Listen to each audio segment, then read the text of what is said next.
Namaste, welcome Master Ayush Mentorship, where we will discuss about the editorial of the Hindu PIB All India Radio.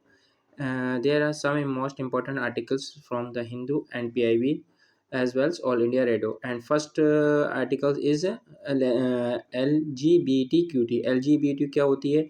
आज इसके बारे में discuss करेंगे। दूसरा हुआ है हमारा अर्बन इंफ्रास्ट्रक्चर, कि हमारे शहरीकरण जो लोग बाग रूरल एरिया से शहरीकरण की तरफ आ रहा है, वहाँ पर क्यों आ रहा है और उस पर कितना हमारे पर किस तरीके से हमारे हमारे जो वहाँ पर जो रहते हैं वहाँ पर वो किस दिशा में रहते हैं, हमें कितने बजट की ज़रूरत पड़ेगी लास्ट में, और अब कितने बजट की ज़रूरत है। ठीक है। और वहाँ पर अब रूरल रूरल से लोग बाग शहरी में आ रहा है, तो वहाँ पर अब तो सारे ही शहर में आ जाएंगे, तो क्योंकि आपको मालूम है ऑलरेडी दिल्ली सिटी में यहाँ पर रह रहे हैं, ज़्यादातर पॉल्यूशन है। ठीक है, और पॉल्यूशन है वहाँ पर, फिर भी वो लोग वहाँ रह रहे हैं। ठीक है, जिससे क्या हो रहा है कि हमारी जो यंग जनरेशन है जो उनको डिजीज़ हो रही है, और गाँव वाले जो लोग वहाँ पर रह रहे हैं वो पूरे खाली होते जा रहा है, खेती नहीं हो पा रही, क्योंकि असली जो इम्पोर्टेंट चीज़ है वो खेती है। अगर हम रोज़गारी वहीं पर उनके जगह जहाँ पर उनका बर्थ प्लेस है, जहाँ पर वो रहते हैं, वहीं पर ही हम पहले पहुँचा देंगे, तो आधे से ज़्यादा मुसीबत कम हो जाएगी देश की। तो हम इस बारे में डिस्कस करेंगे। आप पूरा बहुत ही शानदार आर्टिकल्स हैं, इसके अंदर आपको कुछ बहुत ज़्यादा नया सीखने को मिलेगा और आपका थिंक प्रोसेस बढ़ेगा। और प्रीलिम्स के लिए भी आपके इनमें प्रीलिम बूस्टर है, प्रीलिम्स में किस तरीके से आपके क्वेश्चन पूछे जाते हैं। ठीक है, केक हमारे जो केक हैं उनके लिए न्यू अपॉइंटमेंट हुआ है। ठीक है, उसके बारे में भी डिस्कस करेंगे। तो let's start at first LGBTQ।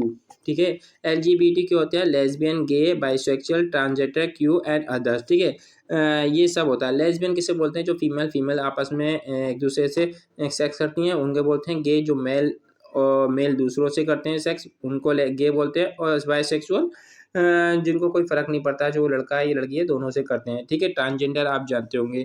ठीक है, जो विचित्र, और क्यों माने जो विचित्र तरह के होते हैं वो किसी से भी कर लेते हैं। ठीक है, चाहे वो कोई भी हो, एक्स वाई जेड, वो हाँ, उनको सिर्फ अपने सेक्स से वो होता है। तो सबसे इम्पोर्टेंट बात यहाँ पर दी है। देखिए, तो सबसे पहले इसमें आपको मैं बता दूँ कि हाँ, इसमें सबसे पहले मैं आपको बता दूँ, देखिए ये अभी से नहीं हुआ, ये हमारा एशियन हिस्ट्री में आप पढ़ेंगे तो वहाँ पर भी इसके बारे में ज़िक्र दिया है। ठीक है, वहाँ पर भी जो मैथोलॉजी, इंडियन मैथोलॉजी है और इंडियन टेक्स्ट है, वहाँ पर भी इनका ज़िक्र आया है। बताया गया कि महाभारत और कामसूत्रा में भी ये होते थे, और इस चीज़ का वहाँ पर सेम सेक्स वहाँ पर भी रिलेशन दिखाए गए हैं। ठीक है, न्यूड हुए वहाँ पर भी दिखाए गए हैं। ठीक है, दूसरा होता है कॉलोनिकल एरा। कॉलोनिकल एरा की आप बात करेंगे तो कॉलोनिकल एरा की आप बात करेंगे तो 377 वहाँ पर भी था, यानी कि जो हमारा देश आज़ाद हुआ था 1961 में ब्रिटिश के टाइम पे, तब भी इन्होंने क्रिमिनलाइज और unnatural offences target homosexual act बनाया गया था। ठीक है, ये अभी से सेक्स नहीं, ये अभी से वो नहीं बनाया 377। ठीक है, फिर इंडिया जब देश आज़ाद हुआ तो हमने इसको जो है ऐसे ही डीक्रिमिनलाइज कर दिया गया। ठीक है, ठीक है, फिर बात आती है कि अब यहाँ स्टार्टिंग होती है हमारे देश में। सबसे पहले याद है 2011 के अंदर, 2001 के अंदर एक केस आया। ठीक है, नाज फाउंडेशन ने फाइल फिल करी दिल्ली हाई कोर्ट में। ठीक है, चैलेंज करा 377 को। ठीक है, नाज एक फाउंडेशन है, जैसे होते हैं फाउंडेशन, उन्होंने भी इसमें एक नाज फाउंडेशन है, उन्होंने ये LGBT पे काम करता है। उन्होंने दिल्ली हाई कोर्ट में एक चैलेंज पिटीशन फाइल करी अगेंस्ट 377 के बारे में। ठीक है, तो जब 77 में बात है तो फिर उन्होंने बोला कि ये डीक्रिमिनलाइजेशन मतलब इसमें वो अपना चेक कर सकते हैं, उनको किसी आपका अधिकार है, वो किसी से भी इंसान से डीक्रिमिनलाइज हो गया, यानी क्या वो एक क्रिमिनल कैटेगरी में नहीं माना जाएगा, डीक्रिमिनलाइज हो गया। अब वो एक जो LGBT होता है, यानी कि 377 सेक्शन होता है, वो लीगल हो गया। हर इंसान जो भी LGBT की कम्युनिटी जो गाइज होते हैं वो एक दूसरे से सेक्स कर सकते हैं, ये हिंदुस्तान में लीगल माना गया। ठीक है, डीक्रिमिनलाइज हो गया। ठीक है, अब इसी केस को लेके जब सुप्रीम कोर्ट के पास गए, तो सुप्रीम कोर्ट गए तो उन्होंने एक सुरेश कुमार कौशल और नाज फाउंडेशन का फिर हुआ, तो उन्होंने 377 को क्या करा, इन्होंने जो है उसको टर्न ओवर कर दिया, यानी कि उन्होंने डीक्रिमिनलाइज करा था, इन्होंने क्या क्रिमिनलाइज कर दिया गया 377 को। ठीक है, नाज फाउंड को उसके अंदर। ठीक है, जब ये बात यहाँ तक होगी, पहले उन्होंने डीक्रिमिनलाइज करा, फिर उन्होंने इसको टर्न ओवर कर दिया, यानी कि इसको डीक्रिमिनलाइज से क्रिमिनलाइज की कैटेगरी में डाल दिया सुप्रीम कोर्ट ने। फिर दोबारा 2014 के अंदर फिर ये नाज फाउंडेशन का थॉमस फाउंडेशन का फिर वो केस पहुंचा गया, तो वहाँ पर क्या हुआ, उन्होंने जो एक थर्ड जेंडर इंडिविजुअली को थर्ड जेंडर करार दिया, यानी कि अगर आप या तो आप मेल हो या फीमेल हो, दूसरा आपका अगर इन दोनों में से नहीं हो तो आप थर्ड जेंडर में आते होंगे। आप देखो होगा, आपने कई जगह फॉर्म भरते होंगे या और भी डिफरेंट कॉम्पिटिटिव एग्जाम भरते हो तो वहाँ पर आ जाता है, ठीक है, आप मेल हो फीमेल हो या थर्ड जेंडर हो। तो ये 2014 के अंदर ये केस सुप्रीम कोर्ट में गया। उन्होंने एक एक नजला जस्टिस आया, उसके अंदर क्या बोल दिया गया, थर्ड जेंडर कैटेगरी कहना जाएगी। तो ठीक है, ये थर्ड जेंडर कैटेगरी लागू हो गई। यानी कि आप अगर कहीं पर ही, आप इससे क्या होता है कि आप हॉस्पिटल में लोग बाग जाते हैं तो वहाँ पर मेल फीमेल और थर्ड जेंडर का भी कॉलम होता है। तो आप एक थर्ड जेंडर हो तो उसमें क्या थर्ड जेंडर का टिक लगा सकते हैं, ठीक है। पहले उनको क्या था, एरोप्लेन में नहीं आ सकते थे, पहले कोई गाड़ी नहीं कर सकते थे, पहले इंश्योरेंस नहीं करा सकते, तो ये चीज़ कैटेगरी में आ गई कि उनको थर्ड जेंडर कैटेगरी में डाल दिया गया। अब यहाँ तक तो बात ठीक हो गई। फिर क्या हुआ, जब 2020 का फिर ये जब हुआ तो उन्होंने फिर 2018 के बाद एक और केस आया था, ठीक है। यहाँ पर 2017 के अंदर एक केस आया था, ठीक है, 2017 के अंदर, उसके अंदर आर्टिकल फंडामेंटल राइट बना दिया गया, ठीक है, फंडामेंटल राइट बना दिया गया 21 को, ठीक है। फंडामेंटल राइट के थे 21 को, 21 होता है, आर्टिकल 21 को फंडामेंटल राइट के थे कि लाइफ टू डिग्निटी का एक केस आया, ठीक है, जो गवर्नमेंट ने उसको दे दिया। तो फिर जब 2017 में जब ये केस फाइंड हो गया तो फिर 2018 में फिर ये नजदे जोहार जस्टिस फिर दोबारा इसे रीओपन करा गया और बोला कि जो सेक्सुअल है LGBT जो थी है उसको स्ट्रक डाउन कर दिया गया, क्योंकि जब आपने एक एक कैटेगरी को, तो अब 2017 में जो केस आया था उसको आपने क्या करा, लाइफ टू डिग्निटी के हिसाब से कि कोई भी व्यक्ति अपनी डिग्निटी अपनी लाइफ के हिसाब से जी सकता है, तो उसके आधार पे ये भी केस होना चाहिए। तो उसके आधार से माननीय सुप्रीम कोर्ट ने उसको भी जो स्ट्रक डाउन कर दिया, यानी कि 377 को लीगल कर दिया गया, ठीक है। मगर ये 377 को लीगल तो कर दिया, स्ट्रक डाउन तो हो गया ये 377, यानी कि अब एक मेल एक फीमेल यानी कि लेस्बियन या गे आपस में दूसरे से वो आप एक दूसरे से रिलेशन बना सकते हैं। ये बोला किसके आधार पर बोला उन्होंने, देखो आर्टिकल 14, आर्टिकल 15, आर्टिकल 19, आर्टिकल 21, ये फंडामेंटल राइट के हिसाब से सुप्रीम कोर्ट ने ये अधिकार दे दिया गया, ठीक है। अब ये बात तो यहाँ हो गई। फिर जब देखिए, फिर जब कि लेकिन क्या हुआ, ये जब दे दिया सुप्रीम कोर्ट ने, तो सेम सेक्स मैरिज भी करा दी दिया 2023 में। मगर ये अभी तक जो क्या है, ये बोला गया है कि उन्होंने अर्ज किया गवर्नमेंट को, ठीक है, क्योंकि LGBT जो इशू है वो सिविल राइट से है।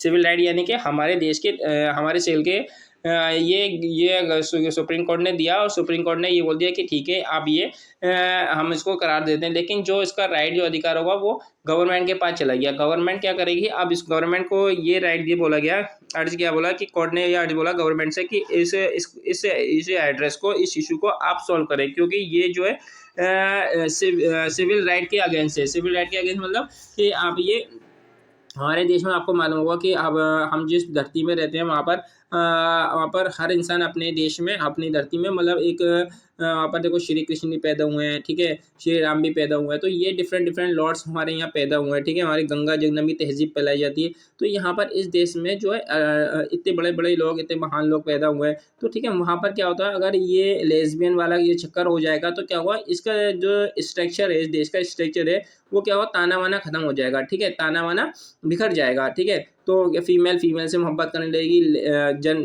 ठीक है, और पुरुष से मोहब्बत करने लगा, शादी होने लगी, इससे क्या होगा, फिर आगे जनरेशन नहीं बढ़ेगी, तो इससे क्या होगा, इसका ताना वाना खराब हो जाएगा, ठीक है। तो ये जो गवर्नमेंट जो सुप्रीम कोर्ट है उन्होंने ये एड्रेस दिया कि अर्जेंट के आप ये जो है ये जो इशू है इसको आप फॉलो करो, मगर अभी तक इसे गवर्नमेंट ने ठंडे बस्ते में रखा है। तो ये बात हुई, क्योंकि जब गवर्नमेंट ने जब सुप्रीम कोर्ट ने किस आधार पर दिया, देखो मैंने बताया था इक्वलिटी बिफोर लॉ, ठीक है, ये अलग है प्रोहिबिशन डिस्क्रिमिनेशन और बेस्ड ऑन सेक्स, कि आप किसी ना को सेक्स के आधार पर डिस्क्रिमिनेशन नहीं कर सकते, ठीक है, जेंडर के हिसाब से नहीं कर सकते, ठीक है, ये इस हिसाब से दिया, ठीक है। आर्टिकल 19 में freedom expression included gender identification के ये दिया, ठीक है, राइट टू लाइफ और डिग्निटी के हिसाब से ये गवर्नमेंट में दे दिया था, ठीक है। जब ये सब ये दे दिए गए तो ये जब सुप्रीम कोर्ट ने दे दिया, लेकिन फिर आखिर में इसको जो था गवर्नमेंट के हाथ दे दिया, बोला कि इस केस को आप सॉल्व करेंगे, तो अभी तक ये ठंडे बस्ते में रखा हुआ है गाइस, ठीक है। दूसरा इंपॉर्टेंट ये है ट्रांसजेंडर, हमारे 2019 में हमें ट्रांसजेंडर का गवर्नमेंट ने वो दे दिया कि आप एक जेंडर बना थर्ड जेंडर उसे बोला ट्रांसजेंडर, ठीक है, थर्ड जेंडर, ठीक है। अब दूसरा देखिए एंटी डिस्क्रिमिनेशन पॉलिसी में क्या बनाया गया, देखो several state private institute have adopt the policy for LGBT community, ठीक है। एलजीबीटी कम्युनिटी को जो सिल्वर है वो क्या कर सकते हैं, फॉलो कर सकते हैं, ठीक है, फॉलो कर सकते हैं। तो ठीक है, national portal for transgender personal, ठीक है, नेशनल गवर्नमेंट, ठीक है, नेशनल स्टेट जो होते हैं एंड प्राइवेट इंस्टीट्यूट है वह adopt policy for LGBT community. National जो इंस्टीट्यूट है, नेशनल जो वो है, उसके अंदर क्या कर सकते हैं, ये एलजीबीटी कम्युनिटी है उसको फॉलो कर सकते हैं, ठीक है। वहाँ पर यानी कहने का मतलब है कि जो अगर वहाँ आपके यहाँ जॉब करने आते हैं तो उनका क्या होगा, आप उनको पूरी पॉलिसी देंगे, उनको अडॉप्ट करवाएंगे और जैसे जो नॉर्मल लोग होते हैं आप वैसे ही उनको फॉलो करेंगे, ठीक है। गवर्नमेंट ने भी कई इनिशियल उठाए, देखिए national portal for third gender person उठाए, देखिए online platform for certificate application, अगर कोई थर्ड जेंडर है उसको ऑनलाइन प्लेटफॉर्म के थ्रू आपको सर्टिफिकेट मिल दिया जाएगा, ठीक है। और इनको एजुकेशन में या एम्प्लॉय के अंदर, यूनिवर्सिटी के अंदर इनको वर्क प्लेस में इनको क्या है, फॉर रिजर्वेशन देने की भी बात करी गई है फॉर, ठीक है, थर्ड जेंडर इंडिविजुअली। जब अगर थर्ड जेंडर हैं तो उनको अगर किसी यूनिवर्सिटी में पढ़ना चाहते हैं या फिर किसी गवर्नमेंट ऑफिस में जॉब करना चाहते हैं या रेलवे में जॉब करना चाहते हैं तो थर्ड जेंडर को भी एक क्या कह रहा है, रिजर्वेशन दिया गया है। तो ये गवर्नमेंट ने भी अपनी तरफ से करा है, ठीक है। इनको एलजीबीटी जो कम्युनिटी होती है उनको देखो इशू क्या आता है, पहले सोशल इशू होता है, स्टिग्मा होता है, डिस्क्रिमिनेशन होता है, ठीक है, वो लोग वहाँ मिलने नहीं चलते, फैमिली रिजेक्शन होता है। देखो इसमें उनको बेचारों की क्या गलती है, ये कुदरत ने कि उनको पर इस तरीके से उनको फीलिंग पैदा करी, ठीक है, मेल से मेल को फीलिंग करी, फीमेल से फीमेल को फीलिंग करी, ठीक है, लेस्बियन के, तो उनको इनमें उनको लोगों को क्या असलियत में तो ये खुद ही नहीं है तो वो कहाँ जाएँ बेचारे, अगर ये कम्युनिटी अगर हम ये गवर्नमेंट इनको नहीं देगी तो वो बेचारे कहाँ जाएंगे। तो कहने का मतलब ये है कि अगर वो नहीं जाएँगे तो इससे क्या होगा, वो बहुत ज़्यादा अपने आप को अलग-थलग महसूस करेंगे। तो गवर्नमेंट ने इसकी नई पॉलिसी चलाई, ठीक है। उनको क्या डिस्क्रिमिनेशन होता है, डिस्क्रिमिनेशन होता है, स्टिग्मा होता है, लैक ऑफ सोसाइटी इनको धत्कार देती है, ठीक है। फैमिली रिजेक्शन कर देती है, होमलेस कर देती है, कई तो वो बेचारे जो बच्चे होते हैं तो उनको घर से ही बाहर निकाल देती है कि तो हमारे साथ नहीं रहोगे, 10-12 साल के होते हैं तो हमारे साथ नहीं रहोगे, तो वो अलग रहने लगते हैं, तो फिर वो अपनी कम्युनिटी के साथ रहने चले जाते हैं, वहाँ पर रहते हैं। तो ये सब उनके साथ होने लगता है, डिस्क्रिमिनेशन होने लगता है, ठीक है। लीगल क्या होता है, absent for legal recognisation same sex, ठीक है, कि वो यहाँ पर क्या है कि उनको वो एक जो अगर सेम सेक्स हैं वो दूसरे से शादी नहीं कर सकते, ये हमारे उसमें हुआ है। और ठीक है, इकोनॉमिकली क्या है, एम्प्लॉयमेंट डिस्क्रिमिनेशन, उनको लैक ऑफ नॉलेज, इनको employment discrimination and lack of economics opportunity, lack of opportunity इनको मिलने लगी, लैक ऑफ डिस्क्रिमिनेशन इनको मिलने लगा, ठीक है। और हेल्थ का भी इशू होने लगा, ठीक है। और इनका high prevalence for mental health and HIV, ये क्या होने लगे, इनको सबसे ज़्यादा आप देखोगे कि मेंटल इशू रहता है और HIV के ये एड्स के पेशेंट भी होते हैं क्योंकि इनको ज़्यादा उनको नॉलेज नहीं होती है, ये सब इनको होने लगी है। इसके तहत अब वे फॉर्मेट में अगर आएगा तो आप क्या लिखोगे, देखिए इस वे फॉर्मेट में अगर आएगा तो आप इसमें ये बताओगे, ठीक है, इनको क्या हुआ, लीगल रिफॉर्म्स की हमें ज़रूरत है, ठीक है, सेम सेक्स करने के लिए और रिलेटिव टू सिविल राइट, इनको सिविल राइट देने की ज़रूरत है। स्टैंड एंटी डिस्क्रिमिनेशन लॉ, ठीक है, स्टैंड करना होगा एंटी डिस्क्रिमिनेशन लॉ, ठीक है। अवेयरनेस कैंप चलाने पड़ेंगे हमें, वर्क प्लेस पे सेंसिटिव एजुकेशन के लिए पॉलिसी इंप्लीमेंट करनी पड़ेगी हमें, थर्ड जेंडर के लिए, ये सब हमें इनके लिए करना पड़ेगा। दूसरा एलजीबीटी का जो प्रोवाइड करना पड़ेगा प्रोग्राम एलजीबीटी का कम्युनिटी इंडिविजुअल, ठीक है। और दूसरा है कम्युनिटी सपोर्ट, उनको सपोर्ट देने की ज़रूरत है, ठीक है। ऐसा नहीं हम इनको धत्कार दें, ऐसा नहीं है हम इनको कहीं पर भी जाने दें, ठीक है। हम अगर हम इनसे बात ना करें तो ये क्या होता है फिर और ये मेंटली डिस्टर्बड हो जाएंगे, ठीक है। तो हमें क्या होता है, इनको सपोर्ट करने की ज़रूरत है, ठीक है। Stable safe space and support network की ज़रूरत है, ठीक है, ये सब। और कोऑपरेटिव के लिए भी इनको ज़रूरत है, ठीक है। दूसरा देखिए यूपीएससी से क्वेश्चन आ चुका है, देखिए ये जीएस पेपर 1 के अंदर भी सोशल एम्पावरमेंट जेंडर इशू का है, डाइवर्स इशू इन इंडिया के ऊपर, ये जीएस पेपर 1 के से आपसे रिलेटिव है, जीएस पेपर 2 से भी ये टॉपिक रिलेटिव है, इसी बारे में मैंने ये दबाया। और आप टॉपिक देखोगे इंडिविजुअल ह्यूमन राइट्स के बारे में भी इसमें बताया, और एथिक्स में भी इसके ऊपर पेपर वो बन चुका है, ठीक है। ये सब इंपॉर्टेंट इसमें रहे। अब दूसरा बात आता है, देखिए ये आता है अर्बन अर्बन माने शहरीकरण। तो शहरी अर्बन के ऊपर एक राइटर ने लिखा है, देखिए अर्बन के बारे में राइटर ने लिखा है कि अर्बनाइजेशन क्यों हो रहा है। देखिए अर्बनाइजेशन के पीछे बहुत अहम वजह है। देखो जब रूरल्स एरिया के अंदर आप जानते हो क्योंकि 40% जो है हमारे यहाँ 36% आज की डेट में 30% 6% जो है शहर में रहती है और बाकी जो पॉपुलेशन होती है वो रूरल एरिया में रहती है, यानी कि गाँव में रहती है। गाँव से लोग बाग शहर की तरफ क्यों आना है? शहर में खुद बदहाल ज़िंदगी में रहने का मजबूर है, ठीक है? आप देखोगे झोपड़पट्टियों में, स्लम एरिया में रहने को मजबूर है, फिर भी वो अपने शहर में नहीं आते। उनकी अलग अच्छी खासी खेती होती है, अलग अपने पास उनका फार्मिंग है, ठीक है? घर है, बाहर है, ख़ानदान है, तो फिर भी वो क्या होता है, वहाँ पर रहना पसंद नहीं करते, ठीक है? स्लम एरिया में रहना पसंद करते हैं। आप रिसेंटली अगर देखोगे दिल्ली जैसी सांस लेना दुश्वार हो गया, मगर फिर भी क्या हो रहा है, वो लोग अपने ही वहाँ से जाने के तस से मस नहीं हो रहा है, ठीक है? क्यों? क्यों? क्योंकि वहाँ पर सर्विस है, क्योंकि वहाँ पर एजुकेशन है, क्यों? क्योंकि वहाँ पर इनको रोज़गार मिल रहा है, ये सब चीज़ वहाँ पर मिल रही है। अगर गवर्नमेंट यही सब चीज़ इनको अपने ही घर के पास एजुकेशन, हॉस्पिटैलिटी, ठीक है, ये सर्विस प्रोवाइड करा दे, तो वो यहाँ से क्यों आएंगे? वहाँ से नहीं आएंगे। तो यही चीज़ गवर्नमेंट ने यहाँ बताया। तो हमें अर्बन सिविलाइजेशन देखो कितना हो गया है। अर्बन सिविलाइजेशन की बात करोगे, अर्बन अर्बन पॉपुलेशन जो है देखो, ये 2050 तक कितनी हो जाएगी? 400 से 400 मिलियन से लेकर 800 मिलियन तक हो जाएगी 50 तक, ठीक है? इतनी ज़्यादा अर्बन में पॉपुलेशन आ जाएगी। सारी पॉपुलेशन कहाँ आ जाएगी? अर्बन में आ जाएगी। एक तो खुद की पॉपुलेशन और उसकी पॉपुलेशन भी, ठीक है? आप देखिए उनके, फिर देखिए जो आप देखेंगे तो डेंसिटी कितनी, आप आज की डेट में बता रहा हूँ, तो population of density in India, India के अंदर डेंसिटी कितनी है? 488 पर किलोमीटर, ठीक है? और 1206 पीपल के हिसाब से वो यानी कि 1 किलोमीटर के अंदर इतने लोग ज़्यादा रहते हैं 1 किलो के अंदर, ठीक है? और जो लैंड एरिया है देश का पूरा कितना एरिया है, ये रहा 2,97,976,000, इतना इतना एरिया है। 36 पॉपुलेशन अर्बन एरिया में रहती है, ठीक है? 36 पॉपुलेशन जो कहती है अर्बन एरिया, 36.6 जो पॉपुलेशन है वो अर्बन एरिया में रहती है, यानी कि शहरीकरण एरिया में रहती है। इतनी पॉपुलेशन ऑलरेडी है, फिर वहाँ से और लोग बाग उधर से यहाँ पर आ रहा है सिर्फ अपनी एक रोजी रोटी के लिए, ठीक है? ये देखिए हमारी पहले कितनी, ये देखिए आप 1951 में हमारी इतनी थी अर्बलाइजेशन, ठीक है? फिर 61 में इतनी हो गई, फिर 71 के अंदर 19.9 हो गई, फिर धीरे धीरे बढ़ती गई। आज कितनी हो गई? 2021 में बैठे 34.5 हो गई, 34.5 हो गई। अर्बनाइजेशन क्या हुआ है इसके अंदर हुआ है रूरल एरिया, अर्बन एरिया में, यानी कि सारे ही जो लोग हैं जो रूरल में रहते हैं वो अपनी बीवी बच्चे को लेकर क्या आते हैं, आप देखोगे यहाँ पर आ जाते हैं, सिटी में आ जाते हैं। आप दिल्ली में देखोगे हर तीसरे से हर 3 में से एक व्यक्ति आपको क्या मिल जाएगा? आपको यूपी बिहार का मिल जाएगा, गांव का मिल जाएगा, विदेश, ठीक है? तो वो क्या होता है, वहाँ पर अपनी ज़िंदगी रहने के लिए आते हैं। बम्बई में जाके देख लो, स्लम एरिया में जितने रहते हैं, ठीक है? एक्चुअली क्या है, देखो गवर्नमेंट को बीपीएल, दूसरा क्या होता है कि गवर्नमेंट जो होती है इनको बीपीएल कार्ड प्रोवाइड कराती है। बीपीएल कार्ड से क्या होता है, इनको क्या होता है, बीपीएल कार्ड से ये क्रॉस करेंगे तो ये क्या होता है, इनको बीपीएल कार्ड लेने की सुविधा नहीं मिलेगी, ठीक है? बीपीएल कार्ड नहीं, यानी कि उनको जो राशन मिलता है वो नहीं मिलेगा, ठीक है?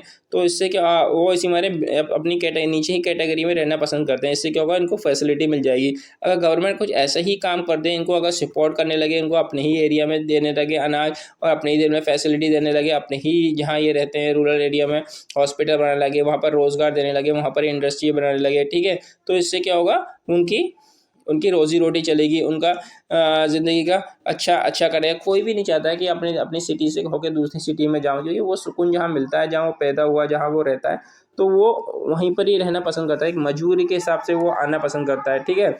ये सब रखा जाता है, ठीक है? दूसरा इंपॉर्टेंट बात ये होती है, वर्ल्ड बैंक रिपोर्ट ने भी बताया है कि अगर आप देखे जाएंगे तो हमें 70 लाख करोड़ रुपए चाहिएगा अर्बन इंफ्रास्ट्रक्चर बनाने के लिए, ठीक है? आगे की आप देखोगे कि आप ज़रा सी देर में आपने देखोगा दिल्ली जैसी सिटी में आपने देखोगा थोड़ा सा पानी पड़ता है, कई बच्चे मर गए। अभी देखोगा आपने राव के अंदर, ठीक है? अगर आप अपने, ठीक है? और दिल्ली तो ऐसे क्या है, ये भी कहा जाता है कि इतनी गंदी सिटी है कि आप रह नहीं सकते, क्योंकि वो दिखाते इतना अच्छा है, आप इतना भी गंदा पानी निकलता है, ठीक है? पेट्रोल पानी की जगह जो गंदगी निकलती है, हर जगह देखो कूड़ा मकोड़ा, मॉस्किटो, ठीक है? डेंगू सबसे ज़्यादा होता है, ठीक है? जहाँ ऐसी एरिया में रहते हैं। मगर आप अपनी सिटी में रहोगे, अपने ही उसमें रहोगे, तो क्या होगा, एक तो वहाँ पर वर्कलोड भी गवर्नमेंट को कम पड़ेगा, दूसरा ये इंफ्रास्ट्रक्चर भी नहीं देना पड़ेगा जितना इनकी ज़रूरत है, और आप इस बेबस ज़िंदगी से रहने का भी पसंद नहीं करोगे, क्योंकि वहाँ रहना ही चाहते हो आप, रहना पड़ता है, मजबूरी है आप लोगों की, हम लोगों की मजबूरी है, क्योंकि हम वहाँ रहते हैं। जिससे क्या होता है, जो बेचारे स्लम एरिया में होते हैं, जो स्लम एरिया में काम करते हैं, ठीक है, उनका घर-बार देखोगे तो वो बेचारे की एक मजबूरी है। मगर गवर्नमेंट क्या होती है, इसको हम अगर हमें स्लम एरिया को अगर इंफ्रास्ट्रक्चर को हमें बढ़ाना है तो हमें 70 लाख करोड़ रुपए चाहिए 36 तक, 2036 तक, ये गवर्नमेंट वर्ल्ड बैंक की रिपोर्ट बोलती है, ठीक है। इस तरह के पॉइंट्स अब आप अपने मेंस आंसर राइटिंग में लिखोगे तो you will get a 1 marks each, ठीक है, आपको एक्स्ट्रा मार्क्स मिलेगा, ठीक है। ठीक है, उन्होंने बोला है, देखो अभी जो हमें कितने 4.6 लाख करोड़ ईयरली हमें रिक्वायर्ड पड़ती है, ठीक है, मगर हम कितना खर्च कर रहे हैं 1.3 लाख एनुअली, यानी कि सिर्फ 27% हम खर्च कर रहा है, लेकिन हमें ज़रूरत है इतने की, हम खर्च कर रहा है सिर्फ इतना ज़्यादा हमारे पर जो है डिफरेंट है। इससे क्या होता है हमारे इंफ्रास्ट्रक्चर पे आप देखो, हाँ, इंफ्रास्ट्रक्चर पे हमारा सही ढांचा नहीं होगा, हॉस्पिटल शायद नहीं होंगे, और ये सब नहीं होगा तो क्या होता है जो अर्बन एरिया का जो भी है और ज़्यादा बिखर जाएगा, और ज़्यादा क्या होगा, टूट जाएगा, ठीक है। आप उनकी फैसिलिटी नहीं करवाओगे, गंदगी प्रोवाइड कराओगे, ठीक है, आपको गंदगी प्रोवाइड कराओगे वहाँ पर रहने म्यूनसिपाल्टी के, ठीक है, और म्यूनसिपाल्टी के आप लाइट नहीं प्रोवाइड करा पाओगे, आप नल नहीं प्रोवाइड करा पाओगे, तो म्यूनसिपाल्टी को बहुत ज़्यादा असर पड़ेगा, और वो जैसे छोटी छोटी बातों पे थोड़ा सा पानी भर जाएगा तो वहाँ पर लोगों का मरने लगेंगे, ये होने लगेगा, और हमें इतने करोड़ रुपए की ज़रूरत है और प्रोवाइड हमें कितना हो रहा है 1,03 करोड़ रुपया। इससे इससे क्या होगा, अर्बनाइजेशन का ये जो गैप है बहुत ज़्यादा बढ़ता जाएगा, ठीक है। अब यहाँ पर वही बात बोली है म्यूनसिपल, जो मैंने अभी समझाया था आपको, म्यूनसिपल फाइनेंस में देखो हमारे 75% जो हम इन्वेस्ट करते हैं, लेकिन जो जीडीपी पे कितना खर्च हो रहा है, ओनली 1% हमारी जीडीपी पर खर्च हो रहा है, ठीक है। हमारे रेवेन्यू जो है डिक्लाइन होता जा रहा है, देखो 51 से कितना हो गया 61, 43 हो गया, ठीक है। अब प्रॉपर्टी टैक्स हमें इतना मिलता है, जो कितने जीडीपी कितना 0.1 के बराबर है, हमें इतना मिलता है, लेकिन जीडीपी हमारा कितना है, इतने इतने के बराबर हमारा ये हो रहा है, ठीक है। बेंगलोर जैसी सिटी के अंदर जो हम कलेक्टिव होता है 5 से 20% जैसी सिटी पे हमारे वो हो रहा है, हमारा टैक्स कलेक्ट हो रहा है, रेवेन्यू कलेक्ट हो रहा है, ठीक है। पुअर कॉस्ट रिकवरी हमें हो रही है, ये सब अगर आप देखोगे तो हमारे हमारे जो देश है, हमारे जो अर्बन एरिया है उसमें क्या हो रहा है, धीरे धीरे आप देखोगे, क्योंकि हमें जितने पैसे की ज़रूरत है हमें उतना पैसा मिल नहीं पा रहा है, हमें जितने की अगर कितना डिफरेंट 27% हमें सिर्फ मिल पा रहा है, हमें जिस हिसाब से आज तक की डेट में, और हमें कितने की 4 लाख करोड़ के आसपास की हमें ज़रूरत है, ठीक है। गवर्नमेंट ने भी कई इस पे इनिशियल चलाए, अमृत चलाया, इसमें 80% हमारे अभी तक हमारा फंड हुआ है, हमने खर्च करें हैं, स्मार्ट सिटी के लिए हमें 70% करें, ठीक है। लो यूटिलाइज फंड को भी क्या करते हैं ये लोग, फंड को भी यूटिलाइज ठीक से नहीं करते हैं, जैसे कि आपके म्यूनसिपल कॉर्पोरेशन के जो नगम निगम के जो होते हैं, वो भी पूरा पैसा खर्च नहीं करते, गवर्नमेंट को प्रोवाइड कराती है, वो पूरा प्रोजेक्ट नहीं करते। आपके पास एक होगा, ज़मीन टूटी हुई पड़ती है, नाली सही नहीं पड़ी होती है, ठीक है, पानी ठीक से नहीं आता है, इससे क्या होता है अर्बनाइजेशन पे और ज़्यादा प्रेशर पड़ता है, ठीक है। जो आपके संसद होते हैं, संसद को ही हर साल 5 लाख रुपए 5 करोड़ रुपए तकरीबन मिलता है आपको, जहाँ जिस जगह उन्होंने वोट दिया तो उनको डेवलप करने के लिए, उनको इंफ्रास्ट्रक्चर बनाने के लिए क्या होता है वो यूज़ ही नहीं करते हैं, ठीक है। ओनली जैसे हैदराबाद चेन्नई जैसी सिटी में ओनली 50% उन्होंने सिर्फ यूज़ किया है, तो इससे क्या हो रहा है हमारे देश को कहीं ना कहीं इनडायरेक्ट और इनडायरेक्टली असर पड़ रहा है, ठीक है। वो तो अगर ये देखो, यही अगर अर्बनाइजेशन पे अगर हम प्रॉपर काम करने लगे, फॉरवर्ड डिसिप्लिन करने लगे, तो यही गवर्नमेंट ये इसकी जीडीपी बढ़ जाएगी। आपको मालूम है अगर विदेश में जाओगे तो वहाँ पर जापान के अंदर मैं देख रहा था, जापान में क्या होता है कि वो अपने सिटीजन का इतना ख्याल रखते हैं कि अगर सर्दी के टाइम पे अगर वो जा रहे हैं तो रास्ते में उनके रास्ते में एयर कंडीशन लगा हुआ है, हीट लगा हुआ है, हीट गर्म हवा देता है, ठीक है। तो आप वहाँ से गुजर सकते हैं, तो वहाँ पर इतनी साफ होता है, वो इतना साफ सुथराई रखते हैं, जिससे कि अगर वो किसी भी देश में साफ सुथराई होगी तो ऑटोमेटिकली क्या होगा, नॉइस पॉल्यूशन कम होगा, साफ सुथराई रखोगे, ठीक है। और जापान एक ऐसा सिटी है, वहाँ पर शांत तरीके से रहता है, वहाँ पर किसी से लड़ते रहेंगे, टाइम से आते हैं टाइम से जाते हैं, ठीक है। वो उनकी साफ़ सुथराई बहुत जरूरी है, कि साफ़ सुथराई ही रहोगे तो वो आपकी जो जनरेशन है बहुत आगे तक बढ़ेगी, और आगे तक बढ़ेगी वो टैक्स बढ़ेगी, वो आपके लिए कैपिटल बन जाएगा, ठीक है। जैसे कि कोई देखिए देश आगे क्यों बढ़ता है, जैसे कि हम काम करेंगे, हमारे ज़्यादा पैसा कमाएंगे तो ऑटोमेटिक गवर्नमेंट को उसको डायरेक्ट और इनडायरेक्टली फ़ायदा होगा, ठीक है। ठीक है, तो उससे पहले कि अगर अगर हम इस तरीके से अर्बन इंफ्रास्ट्रक्चर जो हमें देखो जितना ज़रूरत है उससे कहीं ज़्यादा 27% हमें सिर्फ मिल रहा है, ठीक है। अब हमें फिर इतना हमारे लिए एलोकेट होता है, हम क्या करते हैं तो खर्च ही नहीं कर पाते, ओनली ओनली 23% हम खर्च कर पाते हैं, ठीक है। तो इससे क्या होता है, हम लोग कहीं ना कहीं क्या होता है कीड़े मकोड़ों की ज़िंदगी जी रहा है। मगर जापान जैसे एरिया में वो अपना पूरा फंड का यूटिलाइज करते हैं, उनके लिए जो अगर वो होते हैं तो उन्होंने एयर कंडीशन बनाए रखे हैं, सर्दी के अंदर वो आप उनके वहाँ रह सकते हो, ठीक है। उनकी किसी प्रकार की समस्या नहीं आती है, क्या कहते हैं वो साफ़ सुथराई इतनी रखते हैं कि कोई गंदगी ना हो, कोई बीमार ना पड़े, तो साफ़ सुथराई से ही बहुत ज़्यादा अफेक्ट पड़ता है, ठीक है। अच्छा एटमॉस्फेयर आपको मिलेगा, आप सांस अच्छी मिलोगी, ठीक है। तो ये सब चीज़ें अगर आप रखोगे तो बेहतर रहेगा। दूसरा होता है डिक्लाइन हो रहा है, पब्लिक प्राइवेट पार्टनरशिप भी हो रही है, ठीक है। 2012 में देखो ना इतनी थी 8 करोड़ 53 थी, आप कितनी हो गई 46-7 करोड़ ये हो गई, ठीक है। ये सब कितना डिक्लाइन हुआ प्राइवेट पीपीपी ट्रिपल पी यानी कि प्राइवेट पब्लिक पार्टनरशिप में आप देखो कितना इन्वेस्टमेंट कितना डिक्रीज हुआ, कितना डिक्लाइन हुआ है 2012 से लेकर 2018 तक। देखिए पहले ज़्यादा मिलता था, अब कितना हुआ बहुत कम मिलने लगा है, ठीक है। दूसरा है कि एब्सॉर्बेटिव कैपेसिटी, ठीक है। इसमें क्या हुआ एम्पावर म्यूनसिपल फॉर रिसाइन, ठीक है। लॉन्ग टर्म स्ट्रक्चर फॉर्म हुआ, स्ट्रेंथ स्टेट फाइनेंस हुआ, ठीक है। Ensure timely recommended for a municipal fund allocate, ठीक है। In empower municipality for a life recent, ठीक है। क्या हुआ लॉन्ग हमें देखो प्रपोज रिफॉर्म करना पड़ेगा, ठीक है। प्रपोज रिफॉर्म का मतलब क्या होता है, हमें लॉन्ग टर्म स्ट्रक्चर रिफॉर्म करना पड़ेगा, हमें स्टैंड फाइनेंशियली कमीशन देना पड़ेगा, ठीक है। टाइमली रिकमेंड करना पड़ेगा कि म्यूनसिपल कॉर्पोरेटर के जो एलोकेट हुए हैं हमें टाइमली रिकॉर्ड करना पड़ेगा, ठीक है। एम्पावरमेंट करना पड़ेगा म्यूनसिपल फॉर सेल्फ रिलायंस के लिए, ये हमें अगर हम ये इस तरह के मतलब म्यूनसिपल को हमें खुद एम्पावर करना पड़ेगा, वो अपने हिसाब से अब काम कर सकते हैं, ठीक है। जो और टाइमली हमें उनको पैसे देना पड़ेंगे, ठीक है। और स्टेट जो फाइनेंस है उसको हमें स्टैंड करना पड़ेगा और मजबूत बनाना पड़ेगा, क्योंकि उनको पैसे की बहुत कम है, ठीक है। आप अगर देखोगे टर्म पाइपलाइन जो हुई है मतलब पाइपलाइन प्रोजेक्ट है जिसमें रोबस्ट इतने मतलब 600 से 80 प्रोजेक्ट एनुअली होते हैं पाइपलाइन के लिए, ठीक है। देखिए और जो एम रखा है हमारा 15% फॉर अर्बन इन्वेस्टमेंट, यानी कि 10 लाख रुपये फॉर थ्रू देखो 15% अर्बन इन्वेस्टमेंट, यानी कि हमें 15% जो है सही अर्बन पे इन्वेस्ट करना पड़ेगा, किसके थ्रू प्राइवेट पीपीपी यानी कि प्राइवेट पब्लिक पार्टनरशिप के तरह ओवर 20 साल के अंदर 20 साल के अंदर हमें 20 साल के अंदर हमें सिर्फ इतना पैसा हमें खर्च करना ज़रूरी है, अगर हमें अर्बन को अच्छी तरीके से बेहतर बनाना होगा, ठीक है। इससे क्या होगा अगर ये सब ठीक रहेगा तो हमारे देश में कहीं ना कहीं इंफ्रास्ट्रक्चर बढ़ेगा तो हमारा देश भी बढ़ेगा, ठीक है। हमारी पॉपुलेशन है उनकी ज़िंदगी भी अच्छी बढ़ेगी, ठीक है। आप देखिए बीमारी होती है, बीमारी से क्या होता है ट्यूबरक्लोसिस होती है। आपने देखा होगा कि हमारा देश जो है WHO ने बताया कि हिंदुस्तान जो है नंबर 1 पे आता है ट्यूबरक्लोसिस में, और ट्यूबरक्लोसिस से लोग बाग जी रहे हैं जो मर रहे हैं, ठीक है।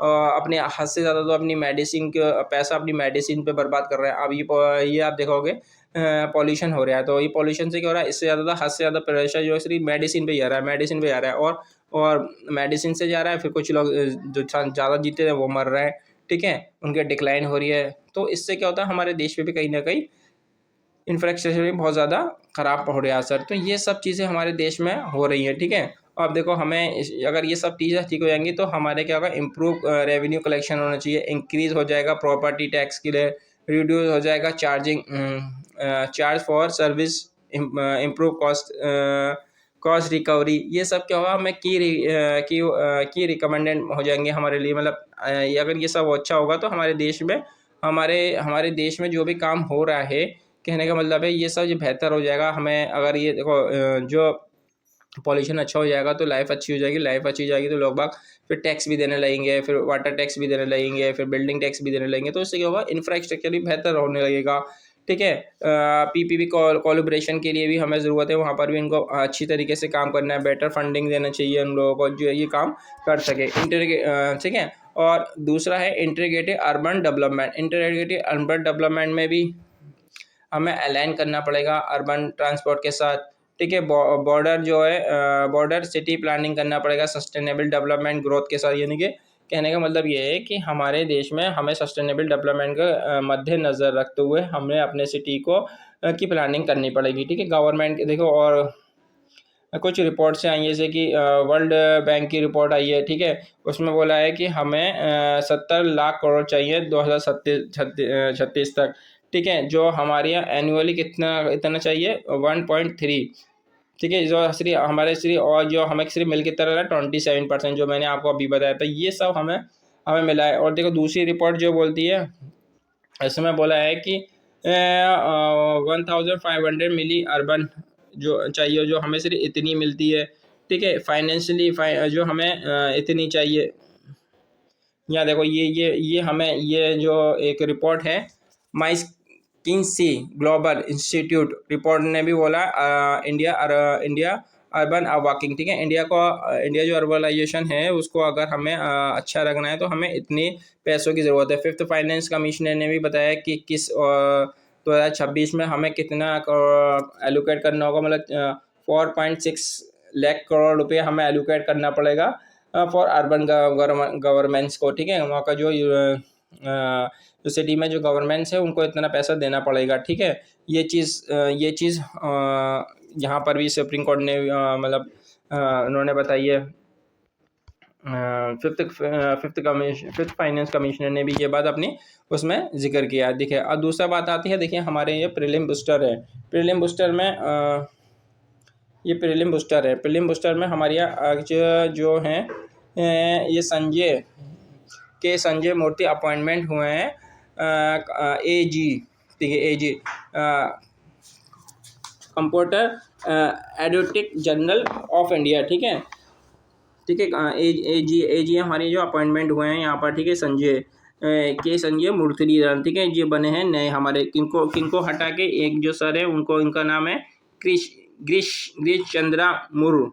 ये पहले ये थे, अब ये नए बने हैं। ठीक है। अब ये ध्यान रखिएगा, ये आपको ये क्वेश्चन में पूछा जा सकता है। तो कौन बने? संजय मूर्ति। और पहले कौन थे? गिरीश चंद्रा मुर्मू। ये सब थे। ठीक है। दूसरा जो आर्टिकल्स, ये देखिए, अब ये मैंने कॉन्स्टिट्यूशन थे स्टैटिक मैंने ले लिया है इसके अंदर।